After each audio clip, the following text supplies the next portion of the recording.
Hey. Yes, yes. Thank you, Michaela, for having me on your show. I'm excited to work with you guys again. As you mentioned, my name is Sanjay Raj, author of The Food Talk, a parent's guide to teaching healthy habits to kids of all ages. And I work with clients both domestic and abroad, families, children on nutrition and fitness and developing good habits that can last a lifetime. And I am an actor, father, proud father of twins, boy and girl, 7 years old. And I'm a national speaker and share the stage with you on a number of occasions. So I'm excited to be here and help our audience out.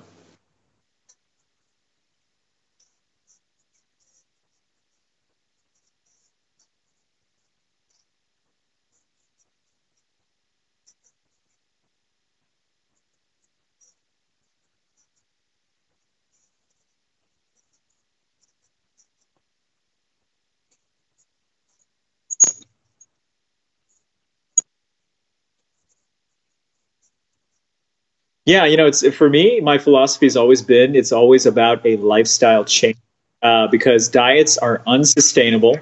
They're short term, and you may see some gains, but most of the time, people gain it back. So lifestyle changes are more reasonable in terms of maintaining it.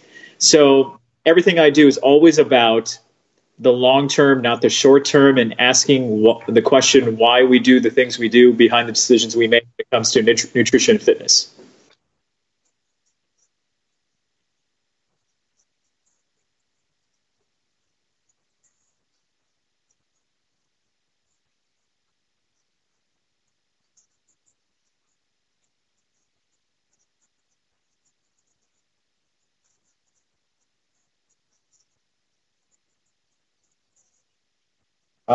Happy birthday.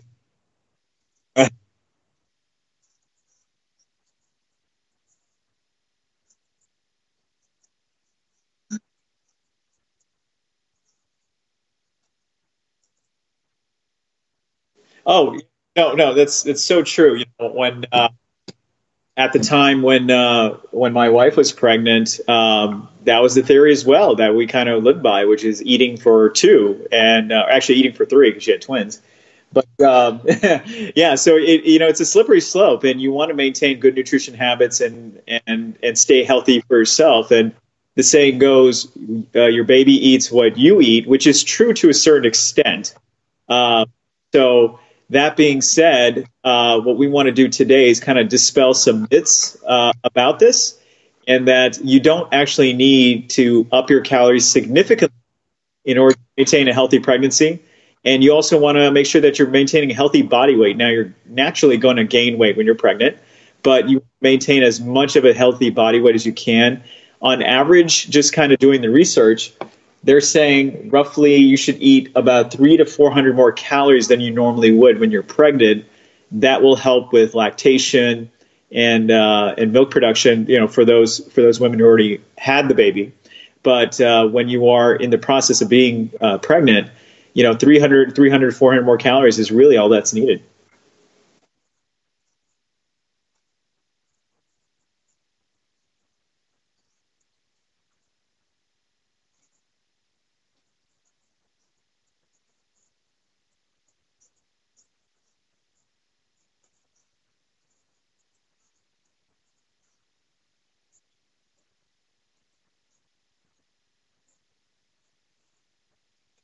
Yeah, as we do these podcasts more and more together, you'll hear a common theme with me, which is always have a plan, which is meal prepping.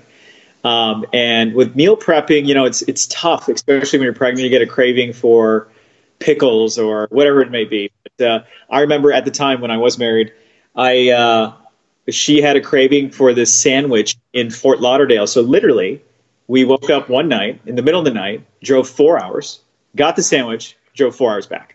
So it was, I mean, and I was happy to do it, and but you just never know when these cravings strike and what they're going to be. So my take on that is that if you're eating consistently throughout the day, having a good breakfast, of course, breakfast is the meal that I've always told all my clients, even the pregnant ones, hey, you can go crazy on breakfast as long as you're eating clean. So should be your biggest meal of the day. You should not limit your carbs. Have your carbs. Enjoy fruit. Enjoy all the benefits of basically being able to breakfast being your cheat meal. That's kind of your cheat meal. Don't go crazy on junk, but eat eggs and carbs and oatmeal and all the good stuff. But having a plan, and that plan consists of kind of meal planning your day. And so always having healthy snacks around is always helpful. We prepped a lot of healthy snacks for her at the time when she was pregnant. And so that way, if she wanted to graze, there's always something lying around that she could eat instead of eating what is available. And most of the time, that's true.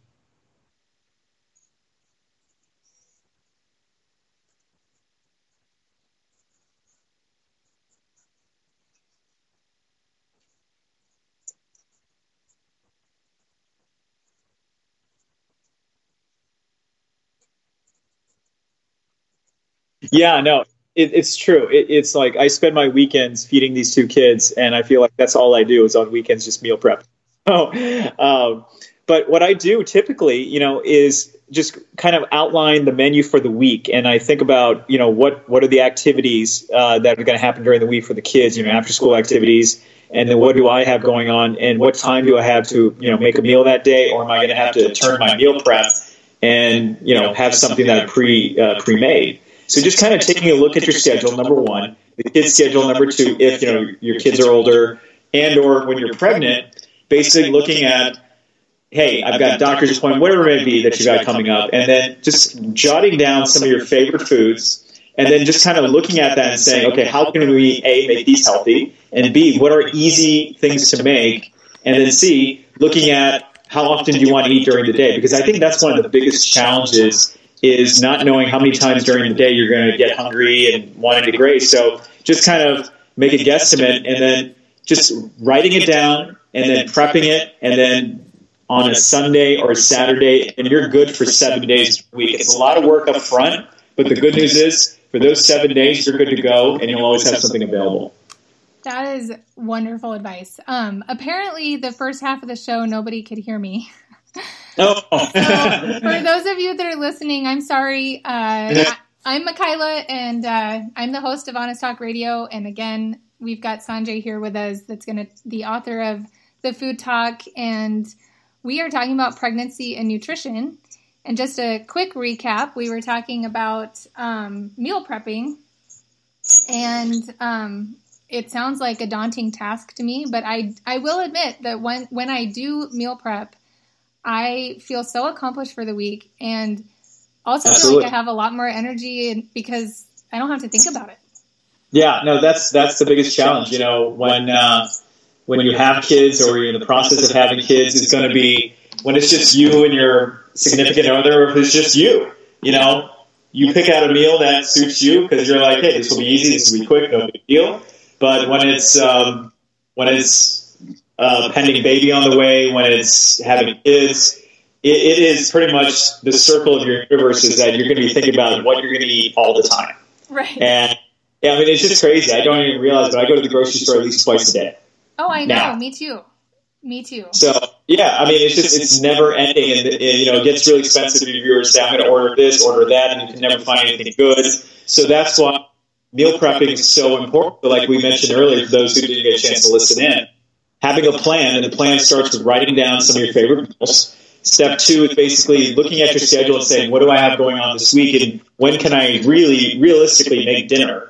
And then step three is meal planning for those days you cannot make dinner, so you have always something to go. If you just break it down to those simple steps, it doesn't seem so daunting as far as what you need to meal prep. So what are some things that you would say are staples to have on hand when you're pregnant and meal prepping and trying to eat and have a healthy lifestyle? Yeah, staples would be just having like a lot of veggie chips. What we did was we made a lot of homemade veggie chips, for example. So I would take zucchini, for example, and we would basically just not deep fry, but bake them. So we have zucchini chips lying around the house a lot. We would have pumpkin seeds. I would roast pumpkin seeds quite a bit. So we'd have roasted pumpkin seeds around the house. So having those kind of foods now, pumpkin seeds, zucchini are high in protein, high in selenium, and high in those phytonutrients that are great for developmental for newborn babies. So having those things are simple and easy, and they'll stay out in the open quite a long time. And so the food choices I would make would be items that would not go bad. You can leave them out, no big deal. And so that way you're not always rushing to see what can I make? The other thing is having like almond butter was a go-to snack for my wife at the time. And, veggies with almond butter, always had that around so she could have her protein, have her veggies. So a lot of dry foods, number one, for snacking. A lot of bigger foods would be good. And then just in between that would be the meals themselves. So we would meal prep quite a few things. Our favorites would be some Indian food we would make, which was great because the masalas are actually very good for you. And then also baking a lot of chicken, a lot of lean meat, a lot of lean protein, and having vegetarian food all the time because it doesn't go as bad as, anytime you put meat in it. But it's just very simple dishes that didn't require a lot of time. I love the idea of having stuff that you don't have to put away in the refrigerator or something, because that's always, if it's out in front of me, I'll eat it. But if it's not, I tend to just, walk by and then I'm like, oh, I don't want that. And then I don't eat anything, or I'm going for the wrong things that are in the pantry and not serving any good purpose. No, it's so true. Grazing is good and bad. Good in the sense that, when you're hungry, you're going to be more apt to think about what you put in your stomach. But then when you're really hungry, you'll eat anything literally that's in front of you. So it's a good and bad thing with grazing. Right. So. Yes. So putting things in front of you that are good for you to eat is the ticket. Yeah, no, just being prepared and just stuff that stays that won't go bad for a long period of time is really key. And a lot of people, I get a lot of questions through my company about, specifically, what did you make? I said, well, it's not really what I made. It's about just making meals that kind of hit all the food groups, which is the vegetable group, having your carbs. And I never looked at it in terms of food groups. I looked at it as how they hit all the macronutrients, the protein, carbs, the fiber. And I think one of the most important things to point out is fiber gets lost. And that's one of the most important nutrients to have in our diet, because most Americans are deficient in fiber. Most kids are deficient in fiber. And we try to eat foods that are really high in fiber, because fiber, the way it works is it eliminates a lot of your carbs in your system. So to calculate how you take in actual carbs, you take the carbs minus the fiber, and that number gives you the actual number of active carbs that your body is absorbing. Ah, okay. See, you learn something new every day. What are some of your favorite fibrous foods? So favorite fibrous foods would be like watermelon would be a great go-to snack, low in sugar, 90% water, high in fiber, which was fantastic. Having a lot of seeds like pumpkin seeds. We would do oatmeal with flaxseed. And we've got this great oatmeal recipe I put in my book that is so high in fiber because it contains not only flaxseed, but chia seed. And oatmeal in itself is good content fiber. And we put raspberries, blueberries, strawberries, which are a good amount of fiber in there as well. So just combining high fiber ingredients that kind of meld those flavors together and they taste good together is really important. But I would get a bulk of my fiber during breakfast, eating sprouted grains. So a lot of people are not aware of what sprouted grains are. So sprouted grains are basically breads that are created from grains that have been soaked in water, which loosens up the fibers. Then they're ground into flour, and they've got minimal ingredients, and the bread actually goes bad after 3 days because there's no preservatives in them. So those are also good sources of fiber too. So what are some other ways that, okay,